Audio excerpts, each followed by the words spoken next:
CMI presenta Pregunta a Yamil. Muy buenas noches.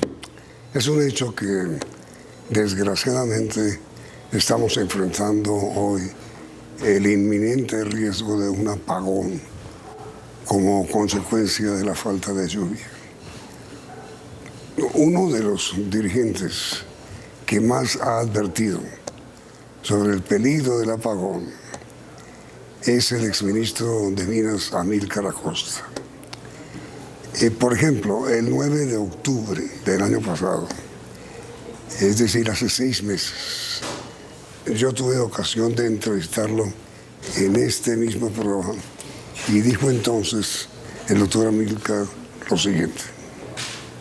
Con Fenómeno del Niño nosotros tenemos en el país una situación que nos expone mucho a un racionamiento, Yamil. Yo he hablado de un riesgo inmanente del sistema que puede llevar a un racionamiento. Y he hablado también de un riesgo inminente. Hemos hablado en esta entrevista del riesgo inminente. Pero ¿cuál es el riesgo inmanente que tiene el sistema, Yamil? Y es que el 68% de la energía que se genera en el país es hídrica. Y la generación hídrica depende de los embalses. Y el nivel de los embalses depende de la pluviosidad. Y si estamos en Fenómeno del Niño, ¿qué está pasando, Yamil? En una circunstancia preocupante, y es que de los 24 embalses que sirven a las hidroeléctricas en el país, Yamil, solo uno de ellos, que es el del Peñol, tiene una capacidad de regulación de 1 año. ¿Qué quiere decir esto? El resto tienen una capacidad de regulación máxima de 4 meses. ¿Qué quiere decir? Que si deja de llover o baja la pluviosidad, ¿cómo va a pasar? En 4 meses consecutivos, ya el parque de generación hídrica entra en una situación de hidrología extrema en falta de capacidad de generación. Esa es la vulnerabilidad que nosotros tenemos frente al cambio climático. Y la generación térmica no alcanza a reemplazar, a sustituir a la generación hídrica. Bueno, si ponemos la generación térmica a full, podríamos llegar a suplir aproximadamente un 55% de la generación de energía del país. Habría que racionar. Pero ojo con lo que está pasando, Yamil. A raíz de la falla que se está presentando en la región Caribe, que te comentaba, por la falta de capacidad, por la saturación en que están ya las redes de transmisión, las plantas eléctricas de la región Caribe, que como las demás deben servir es de respaldo para cuando se requiera esa energía térmica, allá está en la base. Es decir, allá las térmicas no están de respaldo, Yamil. Allá las térmicas están operando de manera continua para poder suplir la energía que no se puede transportar por la recarga que tiene la red de transmisión. Es decir, como gran conclusión, doctor Amílcar, vendrá el apagón o vendrá el racionamiento si no se toman ya distintas medidas a las que adoptaron hoy. Yo creo que todavía estamos a tiempo, Yamil, de tomarlas. Y en esa comunicación que le enviamos al señor presidente le dijimos, todavía está abierta esa ventana de oportunidad de actuar. Y si se actúa a tiempo, yo creo que se puede conjurar el apagón en el país. Y si no, apagón. Si no, apaga y vámonos, Yamil. Pues apaga y vámonos. Una advertencia hecha por el doctor Amílcar Acosta, exministro de Minas, hace 6 meses. Advertencia que nadie escuchó, es del gobierno, queremos decir. Entre otras cosas, esa advertencia fue acompañada por otros 13 exministros de Minas y Energía en la advertencia de que si no se tomaban medidas, vendría el apagón. Es inevitable, doctor Amílcar. Bueno, yo creo que con el anuncio que hizo el día de hoy el señor presidente Gustavo Petro, es un hecho que ya eso significa que comienza el racionamiento. Al decretar el día cívico, el anuncio del día cívico. sí, al decretar el día cívico de mañana, Sí. como ya lo hizo Novoa en el Ecuador, en donde ya están en racionamiento, allá son 2 días cívicos, aquí 1. Ya esa es una primera medida de racionamiento de energía. En Ecuador están ya en razonamiento. Sí, Ecuador durante esta semana ya ha estado en racionamiento y el día de ayer anunciaron 2 días cívicos de esta semana, justamente para poder enfrentar el problema de la insuficiencia de energía. Exactamente lo mismo que hizo el presidente Petro hoy aquí, Tal cual, con la diferencia de que aquí es un día y allá fueron 2. así es. Es decir, mañana no hay colegios, como tampoco los hubo en Ecuador. Tal Es decir, cual. es usted que usted ya ve el asunto inevitable. Eso se veía venir, Yamit, con el agravante. Hace 6 meses. Claro, pero como tuve oportunidad de decírtelo, en ese momento, cuando nos pronunciamos, los 14 exministros, teníamos esa ventana de oportunidad para que se implementaran medidas tendientes precisamente a espantar ese fantasma del racionamiento, pero no fuimos oídos. Las medidas que habrían podido evitar el racionamiento que ya parece inevitable, doctora Amílcar, ¿eran cuáles? Una de ellas, Yamit, era implementar un plan de ahorro de energía. Y ya teníamos la experiencia del año 2015, donde tuvimos, 2015, tuvimos un fenómeno del Niño y estuvimos a punto de irnos a un racionamiento. Porque el otro fue en el 92. Correcto. Y se implementó una estrategia de apagar paga, y con eso se redujo el consumo en un 5%. No fue posible que esa medida se tomara. Todavía el día de ayer, en horas de la mañana, el señor viceministro de Energía descartaba la posibilidad de implementar un programa de ahorro.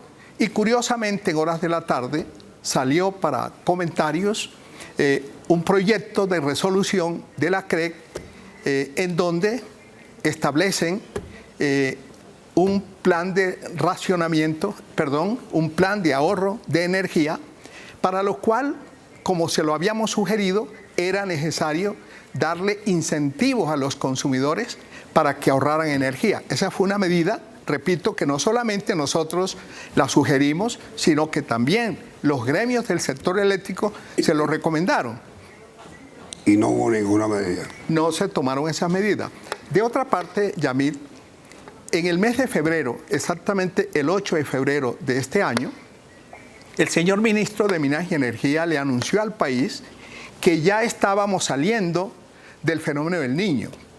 Y la ministra de Ambiente, en ese mismo mes de febrero, anunció, con base en un informe del IDEAN, que en marzo vendrían las lluvias. ¿Qué pasó, Yamit? Con ese mensaje, las hidroeléctricas, los generadores de energía hídrica, se despreocuparon, se relajaron, porque si ya en marzo vendrían las lluvias, ¿para qué guardar agua? Y siguieron generando, más allá de lo que aconsejaba la prudencia, de saber que estábamos en un fenómeno del Niño y que no sabíamos cuánto podía durar. Esa agua que se consumió en esa instancia es el agua que nos está haciendo falta hoy, Yamit. La energía de origen térmico, doctora Amílcar, no alcanza a superar el déficit de agua para tener que recurrir indispensablemente a la energía hidráulica. Yamit, afortunadamente tenemos un parque de generación térmica a gas, a carbón y combustibles líquidos que sirven de respaldo al sistema interconectado nacional. Que está al 100%. Y ellos tienen una capacidad, como lo dije en esa entrevista de hace 6 meses, de llegar hasta un 55%. Hoy están generando el 52% de toda la energía que se está consumiendo en el país. O sea, están casi al tope. las plantas térmicas no pueden aumentar más su producción. No puede ir más allá de ese porcentaje. Y de hecho, una decisión que se ha podido tomar mucho antes Hace 6 meses. para que se embalsara en las represas, se demoraron en tomar esa medida, y cuando la toma el ministro hace 2, 3 días, resulta que ya en ese momento el parque térmico de generación estaba generando 110 gigavatios hora día y su máxima capacidad es de 120, Yamit. Entonces, ¿usted cree inevitable ya el apagón? Bueno, de hecho, como te decía, con esta medida... Están tomando ya medidas. Y además, Pero es que estamos en este momento, Yamit, a menos de 2 puntos porcentuales del 27% del nivel de los embalses, que es de acuerdo con la CREC. Estamos en el 30%. Y con XM es el punto crítico a partir del cual obligatoriamente se tiene que entrar a racionar el servicio de energía. Y el nivel de los embalses, Yamit, está bajando en un promedio de 0.4% diario, lo cual quiere decir que de aquí al domingo ya hemos llegado a ese umbral indeseable del 27%. Sí, estamos en el 30.4, ¿no? Me parece. No, estamos en el 28.9. No puede ser ya. O sea, ya estamos por debajo del 29%. Sí. 28. Y el punto... Es 27. Y estamos pues a 4 días. A 4 días.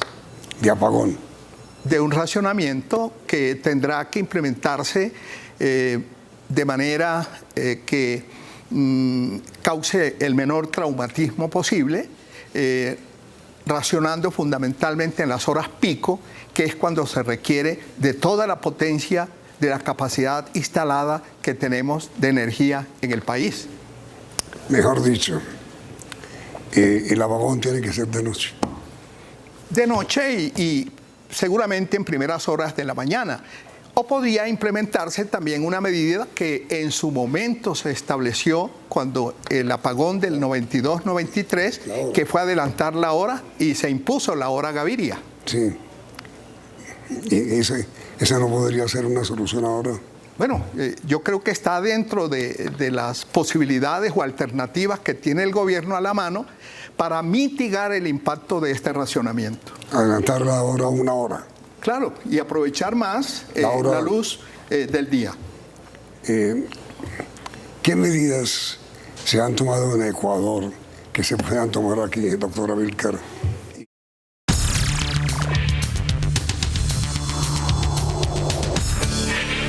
El apagón, doctora Amílcar, del año 92 fue originado exactamente por las mismas causas que hoy hacen inminente la nueva suspensión del suministro de energía eléctrica.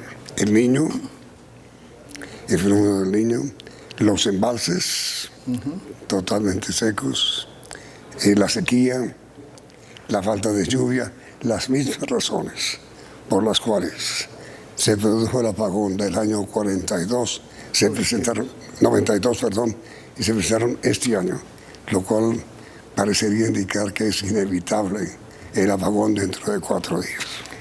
Yamit, el racionamiento del 92-93 y el que ya es inminente aquí tienen en común de que tuvieron como detonante el fenómeno del Niño. Sí. Pero tienen de diferencia que en el año 92-93 hubo un factor que contribuyó a que llegáramos a ese extremo, y fue que en aquel entonces el 80% de la generación de energía del país era hídrica y solamente el 20% térmica. Hoy ha bajado esa proporción, estamos en el 68% y las térmicas en un 30%.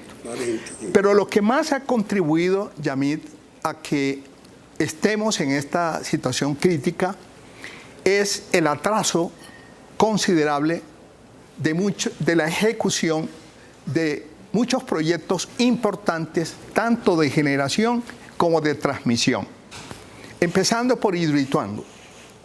Hidroituango ha debido entrar en el año 2018 con 8 unidades, 300 megavatios cada una de ellas. Estamos hablando de 2.400 megavatios. Hoy están operando solamente 4 unidades, 1.200 megavatios.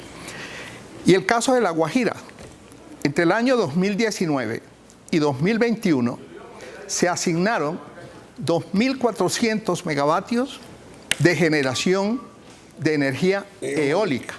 Los primeros parques solares eólicos han debido entrar en el 2022. A la fecha no ha entrado ninguno. Si usted suma los 2.400 megavatios que no han entrado en La Guajira y los 1.200 de Hidroituango, estamos hablando de 3.600 megavatios. Eso ha hecho que el margen entre oferta y demanda está muy estrecha. Estamos hablando de un margen que no supera el 7%, con un agravante, Yamit, que en los últimos meses el consumo de energía en el país ha venido creciendo prácticamente al doble de lo que se había proyectado. Se proyectaba un crecimiento del consumo del 5%, está creciendo al 8.3% a nivel nacional y en la región Caribe por encima del 11%. Yo estoy seguro, Yamit, que si hubieran entrado a tiempo los 2.400 megavatios de Hidroituango y los 2.400 megavatios de los parques eólicos en La Guajira, hoy no estaríamos en el caso de una inminencia de racionamiento de energía. A ver, ¿qué fue lo que pasó en Hidroituango, doctora Amílcar? En Hidroituango se presentó una contingencia que obligó a que prácticamente se empezara de nuevo el proceso de instalación y eso lógicamente retrasó la ejecución de ese proyecto. Y luego se presentaron inconvenientes. Más de 2 años, ¿no? Claro, y después se presentaron inconvenientes ya en la administración de la alcaldía de Medellín, en donde hubo enfrentamientos con los ejecutores de los proyectos que fueron reemplazados y lógicamente esto retardó todavía más la entrada de esas 4 unidades con las que contamos en este momento. Eso por parte de Hidroituango. Y en La Guajira lo que hubo fue una reacción rebelde, por llamarlo de alguna manera, de los habitantes. Se han presentado, Yamit, unos desencuentros de las empresas con las comunidades que no ha sido bien gestionada ni por el anterior ni por este gobierno, que han llevado a la parálisis. Incluso una de las empresas que ya tenía asignado uno de esos proyectos, pues renunció a él. Y hay otras empresas que están reconsiderando si siguen o no con el proyecto. Y de remate, un proyecto que es clave, que es la llamada línea colectora, cuyo ejecutor es la empresa Energía de Bogotá, ha tenido también un retardo por demora en la expedición de la licencia ambiental. Y sin esa línea colectora, de nada nos sirve que entren a operar los parques eólicos en La Guajira, porque esa línea colectora es la que transporta la energía para inyectarla al sistema de transmisión nacional. De manera que si hoy tuviéramos ya a punto uno de esos parques eólicos y empezar a generar, no tendríamos en La Guajira, Yamit, un parque eólico, sino un parque de ventiladores. Qué horror. ¿Y qué pasó, doctora Amílcar, con los planes de paneles solares? Bueno, el avance que hemos tenido en Colombia en fuentes no convencionales de energías renovables realmente se han dado por el lado de la energía solar fotovoltaica. En efecto, hoy podemos decir que tenemos aproximadamente unos 3 gigavatios instalados en el país, que en estos momentos también le están dando una mano para saber cuántos gigavatios consume el país. El país puede estar consumiendo más o menos 242 gigavatios hora día.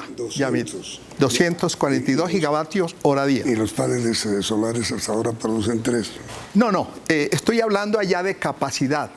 De capacidad instalada, que ya supera los 3 gigavatios y que algunos de ellos incluso no estaban ya en etapa comercial, no estaban, aportando esa energía al sistema. Y una de las medidas que me pareció conducente que tomó el ministerio fue anticipar la entrada de varios de esos proyectos que hoy le están dando la mano al país. Y hay algo de lo que no hemos sido conscientes, Yamit, y es que el daño que le ha causado al sistema la demora en entrada de los parques eólicos en La Guajira, además de que no se ha podido ampliar la capacidad instalada de generación, tiene un agravante, y es que la energía eólica tiene una propiedad, Yamit, impresionante,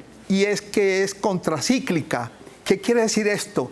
Que cuando el verano es más intenso y es mayor la sequía, es cuando los vientos son más fuertes y podríamos haber estado generando más energía eólica, y es también cuando tenemos más horas de sol y mayor radiación solar. De allí la importancia de esos proyectos que le darían al sistema y a la matriz eléctrica del país una mayor resiliencia frente al fenómeno del Niño. Por eso hemos insistido en la importancia de que vayan en paralelo los desarrollos de los proyectos térmicos e hídricos con la solar y con la eólica, porque son complementarias, Yamit.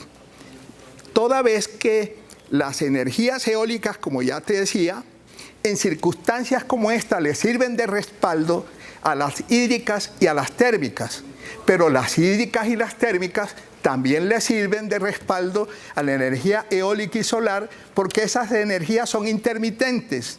Cuando hay energía eólica, mientras haya viento. Cuando hay energía solar fotovoltaica, mientras haya radiación solar. Lo peor de todo, o digamos, lo más irónico, es que la región más afectada por la falta de energía es la costa, en donde está la Guajira, cuya población, pues con increíble pero cierto, el mayor potencial de energía renovable del país es la región Caribe.